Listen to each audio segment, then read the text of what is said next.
Bem-vindo ao CoBIM 2015. Boa tarde, o tema do nosso encontro de hoje é Estratégia de Implementação BIM. O meu nome é António Meireles e sou o fundador da NDBIM Virtual Building. Em termos de percurso académico, sou licenciado em Engenharia Civil, tenho um MBA em Gestão de Empresas e um doutoramento em curso em Gestão da Construção. Já desenvolvi atividade enquanto projetista e até final de 2013 desempenhei funções na empresa internacional Mota-Engil enquanto coordenador da área de inovação e BIM Manager. Ao longo dos últimos anos, estive envolvido ainda em várias iniciativas de divulgação do BIM, seja como orador convidado em várias conferências internacionais ou como fundador e coordenador de iniciativas como o BIM Forum ou grupos de trabalho específicos. A NDBIM Virtual Building é uma empresa de consultoria, projeto e serviços na área do BIM com escritórios em Portugal e no Brasil, nomeadamente em São Paulo.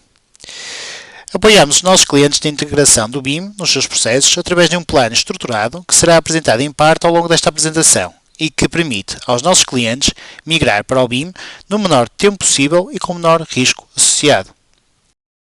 Trabalhamos ainda com os nossos clientes enquanto parceiros nos seus projetos, funcionando como seu back-office técnico ao nível do desenvolvimento de modelos 3D BIM para coordenação do projeto, levantamento de quantitativos, orçamentação e planejamento, mas também no acompanhamento das suas obras, análise de informação e correspondente proposta de melhorias ao processo. A NDBIM Virtual Building tem uma vasta experiência internacional e o seu conhecimento é reconhecido pelos seus pares. O mercado brasileiro é um dos mercados mais importantes para a NDBIM, fruto do espírito empreendedor e inovador das empresas que compõem o mesmo.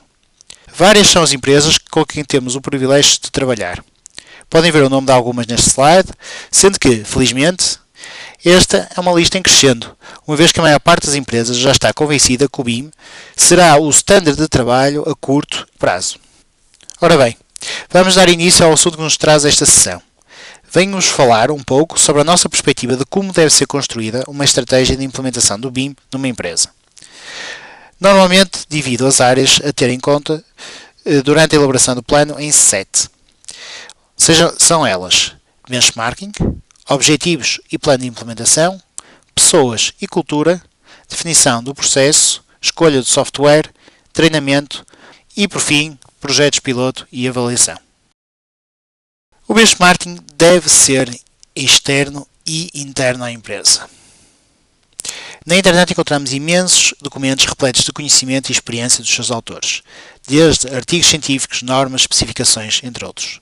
É importante analisá-los e aprender com as experiências dos outros profissionais. Para além disso, caso seja possível, é sempre interessante visitar empresas que se autodenominam como pioneiras do BIM, quer para analisar o seu real desenvolvimento, quer para aprender com os seus erros e assim diminuirmos o investimento com situações de tentativa e erro. Por exemplo, ao longo dos anos visitei dezenas de empresas e continuo sempre buscando novo conhecimento que me permita oferecer aos nossos clientes os melhores processos e tecnologia sem que estes tenham de despender tempo e dinheiro nessa pesquisa. Mas tão importante quanto recolher boas práticas externas à empresa é recolher as melhores práticas internas para que as possamos replicar por todas as obras e as incorporar nos novos processos BIM. Para isso, é importante entrevistar uma boa amostra de colaboradores da empresa, de forma a conseguirmos mapear os processos existentes, formais e informais, de forma a conseguirmos ter uma boa base para desenharmos os novos processos. Um processo desenhado tendo por base a inteligência coletiva de toda a empresa será certamente melhor e mais bem recebido por todas as áreas da empresa. A segunda questão importante de se definir é os objetivos, metas a atingir e o plano de implementação. Os objetivos das empresas são sempre diferentes. Estes dependem das características dos seus processos, da sua envolvência e dos pontos fortes e fracos. Mas o importante é que, após o diagnóstico e o benchmarking realizado, sejamos capazes de definir objetivos de curto, médio e longo prazo que nos coloquem metas na implementação. Por outro lado, é uma boa prática que seja definido um roadmap para a implementação. A nossa sugestão é que esse roadmap inclua um diagnóstico conforme referido acima, assim como iniciativas que promovam uma mudança de cultura na empresa e um maior conhecimento do que é o BIM e do esforço que a empresa está a concretizar no treinamento dos seus quadros e na melhoria do processo. Tendo por base o diagnóstico, inicia-se normalmente o desenvolvimento do novo processo, com a definição de workflows, responsabilidades e procedimentos operacionais. O processo BIM foi desenvolvido de uma forma a se moldar à realidade da empresa. Estamos finalmente aptos a iniciar o treinamento das pessoas, quer nos softwares selecionados, quer nos processos definidos. Mas porque as pessoas precisam amadurecer o conhecimento e a empresa de validar o processo, é aconselhável replicar um processo real de uma obra concluída no ambiente BIM. Terminada esta atividade, estamos preparados para iniciar a implementação numa obra real, ainda que com um processo paralelo, para que se possam retirar todas as conclusões do retorno que poderemos ter no rollout da metodologia a todos os projetos e obras. Definidas as tarefas, há que as calendarizar no tempo. Isto dependerá da disponibilidade dos vários departamentos para o projeto, da opção de modular internamente ou subcontratar esse serviço a empresas como a NDBIM, entre outras coisas. O importante é que o planeamento seja realista e que as metas sejam atingíveis.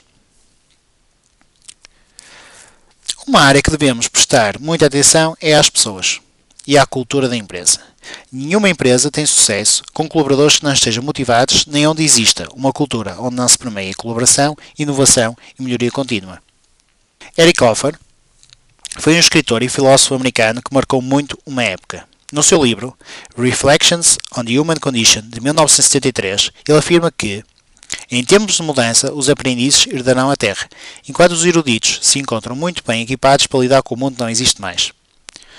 A verdade é que as empresas que se consideram líderes hoje poderão não existir amanhã, caso não mantenham a sua vertente de inovação e busquem incessante pelo aumento da sua vantagem competitiva. Vejam os casos da Motorola ou da Nokia, que em tempos já foram líderes no seu setor de negócio. Há a construir então uma cultura empresarial que evite este tipo de destino. Mas temos que entender que mesmo que a cultura da organização esteja alinhada com valores como partilha, colaboração e empowerment, por vezes nem todos os colaboradores poderão querer aderir a novas formas de trabalhar. E isso pode acontecer por uma dezena de razões. Desde o facto de terem receio de serem ultrapassados pelos colegas, não terem motivação para o fazer ou mesmo tempo. Por exemplo, assim sendo, deve ser analisada a composição da equipa e tomadas as medidas adequadas para combater qualquer tipo de inércia existente. E para isso pode ser essencial definir um embaixador BIM dentro da própria empresa, alguém com resiliência suficiente para vender uma ideia e apoiar os colegas nos momentos mais difíceis da implementação. É igualmente importante que os resultados vão sendo comunicados para que possam motivar outros a adotar a metodologia. Por fim, gostaria de alertar para a necessidade de se gerirem as expectativas. Não é aconselhável vender-se a ideia que o BIM vai curar todos os males de uma empresa. O BIM é uma metodologia suportada em tecnologias de vanguarda que vem contribuir, isso sim, para tornar o setor da construção mais eficiente e colaborativo. Não sei se conhecem a Gartner Research Hype Curve Model. Basicamente o que diz é que sempre que surge uma nova tecnologia existe uma tendência para pensarmos que esta vai revolucionar o mundo e por vezes, ao não lhe darmos o tempo para amadurecer ou por não valorizarmos o que nos oferece hoje e não aquilo que ainda não oferece, acabamos por ficar desapontados e não tirar partido da mesma. Quem de nós não conhece pessoas que compram equipamentos ou softwares tecnológicos e depois não os usam? Possivelmente demasiadas expectativas e o erro foi de quem as criou. A nossa proposta, a Azul, é que se faça uma gestão dessas expectativas, desde o início da implementação. Se formos capazes de gerir essas expectativas, de separar a realidade da ficção, ou da visão que alguém possa ter, iremos aproveitar o que a tecnologia nos oferece hoje e desta forma melhorar os nossos processos e acelerar e aumentar o retorno do investimento. Mas como implementar o BIM numa empresa, então? Existe alguma receita? Perguntam-me. Bem, prefiro dizer que a estratégia e o plano de implementação deve ser personalizado às empresas. Dou sempre o caso dos dois extremos. Uma empresa de grande dimensão, com uma tradição longa, possivelmente terá uma maior inércia à mudança. Portanto, aconselho sempre uma estratégia baseada na história do cavalo de Troia. Para quem não conhece, o cavalo de Troia foi um grande cavalo de madeira usado pelos gregos durante a Guerra de Troia como um estratagema decisivo para a conquista da cidade fortificada de Troia, cujas ruínas estão hoje em terras turcas. Tomado pelos troianos como um símbolo da vitória, foi carregado para dentro das muralhas, sem saberem que em seu interior se ocultava o inimigo. À noite, guerreiros saem do cavalo, dominam as sentinelas e possibilitam a entrada do exército grego, levando a cidade à ruína. Assim, a opção passaria por implementar o BIM através de um grupo pequeno, e quando tivermos os primeiros resultados positivos, sairmos de dentro do cavalo e conquistarmos o resto da empresa. A outra opção, aquela que me agrada mais, é termos uma equipa totalmente identificada com o seu líder, numa empresa com uma cultura colaborativa que privilegia a inovação, que nos permita fazer um processo de implementação aberto, envolvendo todos os colaboradores desde o dia 1 na definição do processo. O BIM apresenta um infinito leque de vantagens e, acima de tudo, acaba então por ser um processo muito mais apelativo que nos permite manter os colaboradores mais motivados.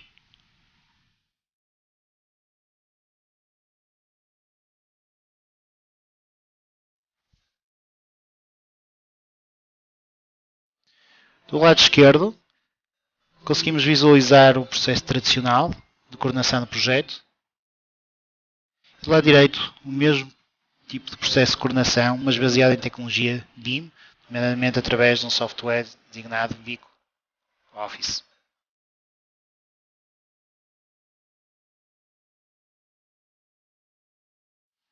Caso tenham curiosidade de ver este software Vico Office, depois poderão entrar em contato comigo e eu poderei vos apresentar os meus.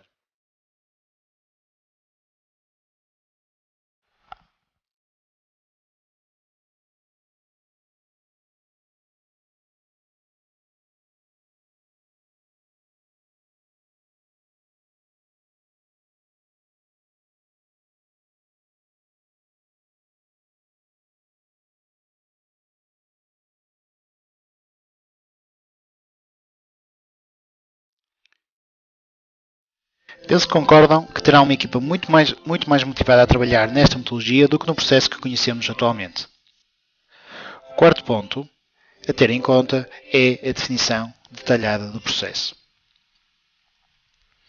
Não basta a equipa trabalhar em conjunto, é necessário que todos trabalhem da mesma forma.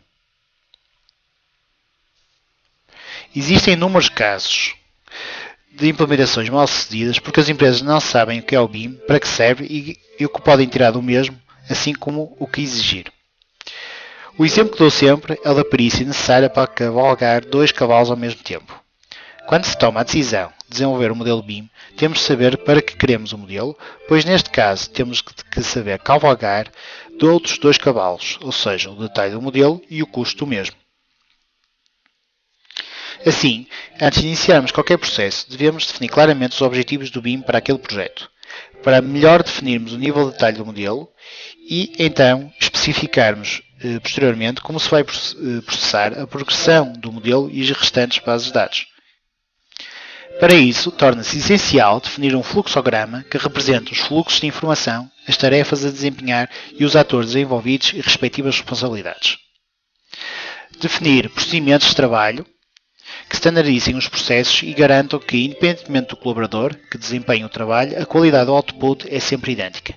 E ainda que, caso um colaborador saia da empresa, o conhecimento é retido, já que estes procedimentos espelham as melhores práticas e lições aprendidas da empresa. Definir papéis e responsabilidades, já que diferentes posições do BIM na empresa carecem de diferentes perfis. Deixem-me apresentar-lhes um exemplo. A nível internacional, todos os países utilizam critérios de levantamento quantitativos diferentes. Em Portugal, a LUNEC desenvolveu um guia orientador. Em Hong Kong, temos o HKIS Code of Measuring Practice. O RICS oferece um guia bastante divulgado no Reino Unido, etc. Contudo, isto não é uma realidade que acontece somente entre países. Em Portugal, no Brasil e em muitos outros países, não em todos, diferentes empresas utilizam critérios de levantamento quantitativos diferentes, o que se traduz numa ineficiência muito elevada no processo de medição e no risco existente a quando a respectiva orçamentação. Veja-se o exemplo de uma parede de alvenaria. A forma de medir os metros quadrados de alvenaria varia consoante a dimensão da janela em causa e ainda da empresa em questão.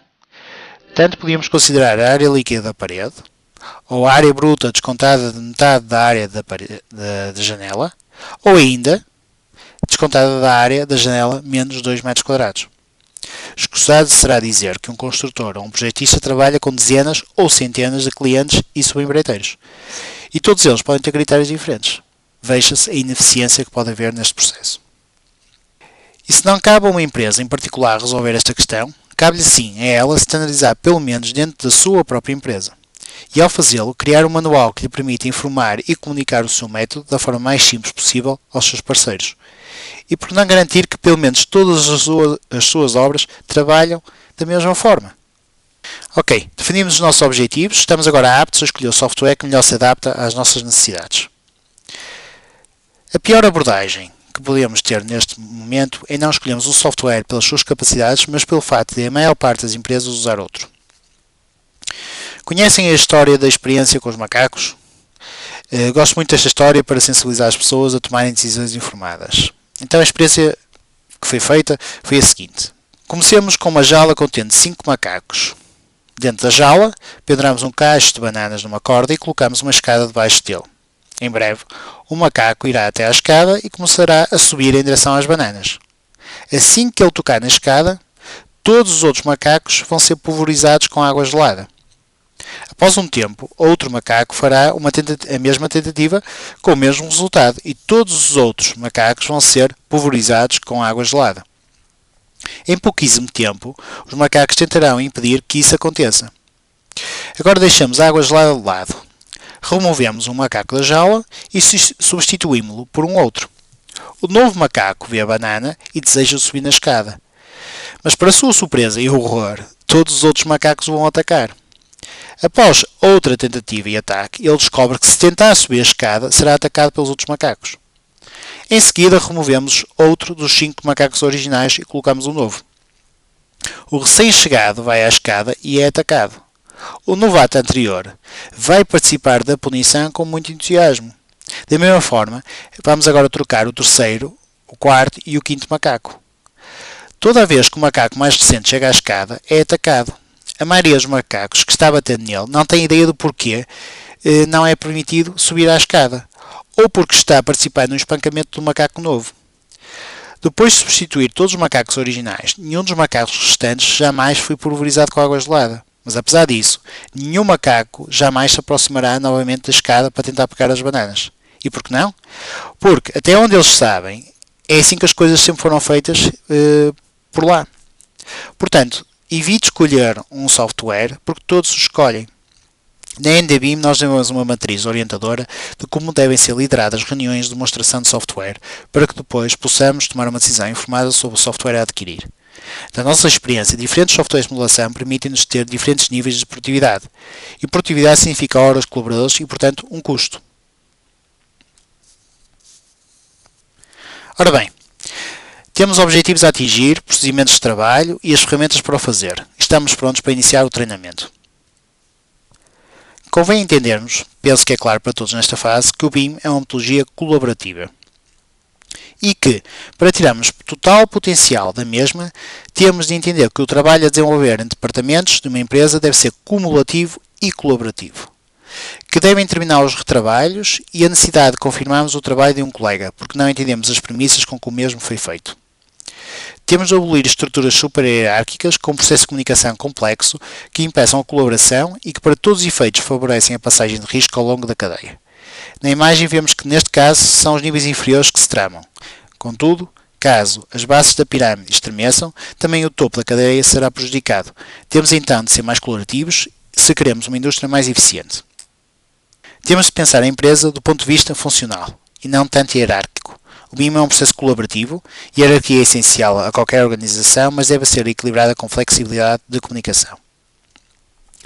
Por fim, dizer que o BIM não se aprende numa sala de aula. Aprende-se praticando e implementando. Assim, o nosso plano de implementação deve contemplar treinamento em sala de aula, mas também em ambiente real, e não só de software, mas também de processos. Por fim, é importante iniciar a implementação em obra real de uma forma racional e cautelosa através de pilotos. Deve ser previsto um processo faseado em que as primeiras obras pilotos devem ser monitorizadas, já que as pessoas ainda estão a ganhar maturidade. As primeiras obras devem ainda funcionar em paralelo com o processo tradicional, de forma a termos uma rede caso algo de mal aconteça. E para conseguirmos também desenvolver estudos comparativos que nos permitam validar se atingirmos ou não os objetivos e metas definidos. Nós, na NDBIM, já desenvolvemos dezenas de implementações e todas elas tiveram fins diferentes. O importante é conseguirmos acompanhar as empresas na sua evolução, garantindo que mantemos as expectativas realistas. Em suma, e para compilar o que é principal, Deve ser escolhido um embaixador BIM dentro da empresa, o nosso BIM Manager. Têm de ser definidos objetivos e perspectivas de retorno.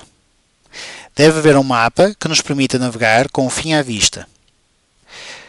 Devemos escolher as pessoas mais motivadas para serem as cobaias da empresa e procurar standardizar processos de forma a ser mais fácil no futuro treinar pessoas e garantir a qualidade do output. Comece sempre pequeno e cresça à medida que consolida conhecimentos. Coloque pressão na equipa para que se apresentem resultados tal e qual teriam pressão caso estivessem a trabalhar num canteiro de obra. Por fim, compreenda que se envolver pessoas ou consultores com experiência comprovada em BIM, terá uma implementação mais rápida e com menos risco.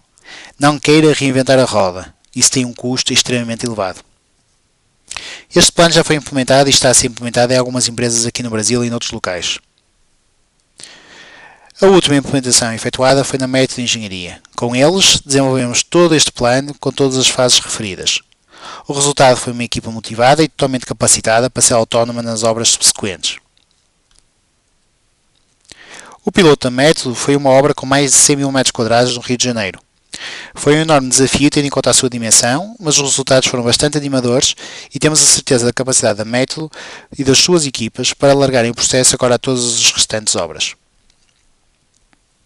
Caso tenha alguma questão, estamos totalmente disponíveis para esclarecer. Seria um prazer trabalhar convosco, seja numa integração do BIM nos seus processos, como estamos a fazer com a Método Engenharia, com a Edalco, com a Lúcia Engenharia, ou no desenvolvimento de modelos BIM para coordenação ou levantamento de quantidades, ou para verificação de qualidade, como fizemos no passado com muita satisfação para diversas empresas como a Construcap, a Barbara Engenharia ou a Odebrecht. O que nos orgulha é a relação que temos com os nossos clientes. Valorizamos uma relação de confiança e transparência.